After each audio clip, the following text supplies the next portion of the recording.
तर नेमकं काय घडलं होतं ते आपण पाहूया। पवईमध्ये 15 ते 20 मुलांना रोहित आर्य नावाच्या व्यक्तीने डांबून ठेवलं होतं।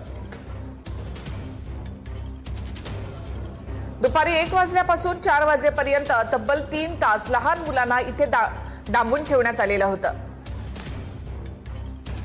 पवई मधल्या आर्य स्टुडिओमध्ये या लहान मुलांना ऑडिशनसाठी बोलावण्यात आलं होतं। 6 दिवसांपासून ही मुलं ऑडिशनसाठी इथे जात होती। आज दुपारी ही मुलं जेवणासाठी देखील बाहेर आली नाहीत। त्यानंतर रोहित आर्यने या मुलांना डांबून ठेवल्याचा प्रकार समोर आला।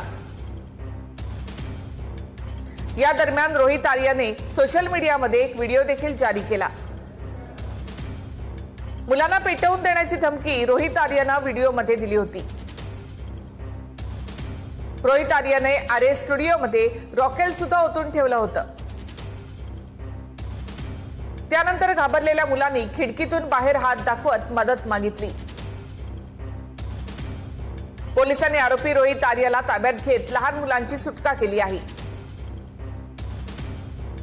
रोहित आर्य नावाच्या व्यक्तीने आर्य स्टुडिओमध्ये या सगळ्या मुलांना डांबून ठेवलेलं होतं। सकाळी 10 वाजता मुलं या ठिकाणी आली होती। 6 दिवसांपासून मुलांचं ऑडिशन या ठिकाणी सुरू होतं। मुलं जेवणासाठी बाहेर न आल्यामुळे हा सगळा प्रकार पालकांच्या समोर आला।